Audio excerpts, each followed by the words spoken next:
বিতর্কিত ব্যবসায়ী এসলাম গ্রুপের মালিক সাইফুল আলমের কাজের মেয়েও কোটিপতি। শীর্ষ ব্যবসায়ী এসলামের গৃহকর্মী মর্জিনা আক্তারের নামে 5 কোটি টাকার সম্পত্তি ছাড়াও মিলেছে বিপুল পরিমাণ সম্পদের খোঁজ। পেশায় গৃহকর্মী হলেও মর্জিনার নামে 2টি ব্যাংক অ্যাকাউন্টে লেনদেন হয়েছে প্রায় 2.5 কোটি টাকা। এছাড়াও মর্জিনার নামে কয়েকটি ব্যাংকে 22টি এফডিআরে থাকা 1 কোটি টাকা জমা রাখার সন্ধান পাওয়া গেছে। ইসলামী ব্যাংকের চাকরি দেখিয়ে নিজের নামে এ সম্পদ গড়েছেন মর্জিনা আক্তার ও তার স্বামী সাদ্দাম হোসেন। বাংলাদেশ ব্যাংকের আর্থিক গোয়েন্দা ইউনিট এবং জাতীয় রাজস্ব বোর্ডের অনুসন্ধানে বেরিয়ে এসেছে এসব তথ্য। খোঁজ নিয়ে জানা যায়, চট্টগ্রামে ফার্স্ট সিকিউরিটি ইসলামী ব্যাংকের প্রবর্তক মোড় শাখায় মর্জিনা আক্তারের নামে গত 27 আগস্ট পর্যন্ত 1,84,16,721 টাকার লেনদেন হয়েছে। বিভিন্ন সময়ে নগদ ও চেকের মাধ্যমে এসব অর্থ জমা হলেও কিছুদিনের মধ্যেই সেই অর্থ উত্তোলন করা হয়। কোটি কোটি টাকার লেনদেন হলেও সর্বশেষ তথ্য অনুযায়ী মর্জিনা আক্তারের ব্যাংক হিসাবে এখন জমা আছে মাত্র 605 টাকা। অন্যদিকে ইসলামী ব্যাংকের 5 চট্টগ্রাম শাখায় মর্জিনা আক্তারের নামে আরেকটি ব্যাংক হিসাবের খোঁজ মিলেছে। ওই হিসাবেও বিভিন্ন সময়ে বিপুল পরিমাণ অর্থ লেনদেন করা হয়।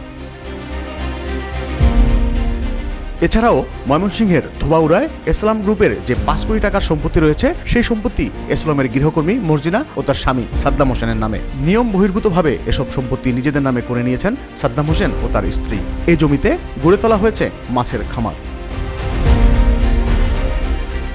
এসলামের বাসার কাজের মেয়ে মর্জিনা ও তার স্বামী সাদ্দাম এখন ইসলামী ব্যাংকে কর্মরত। এসলামের কল্যাণেই মিলেছে এ চাকরি। দুজনেই একই প্রতিষ্ঠানের চাকরির সুবাদে ফুলে ফেপে উঠেছেন বলে অভিযোগ রয়েছে।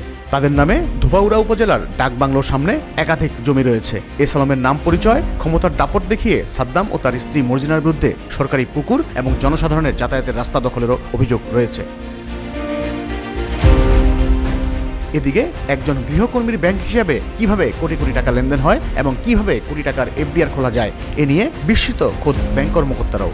মর্জিনার নামে খোলা ব্যাংক হিসাবে টাকা কোন স্থান থেকে এসেছে, কারা জমা দিয়েছে এসব অর্থ, তা খতিয়ে দেখছে এনবিআর। কাজের মেয়ের ব্যাংক হিসাবে এত টাকা কিভাবে এলো, আবার সেই অর্থ কোথায় চলে গেল, তাও খতিয়ে দেখা হচ্ছে।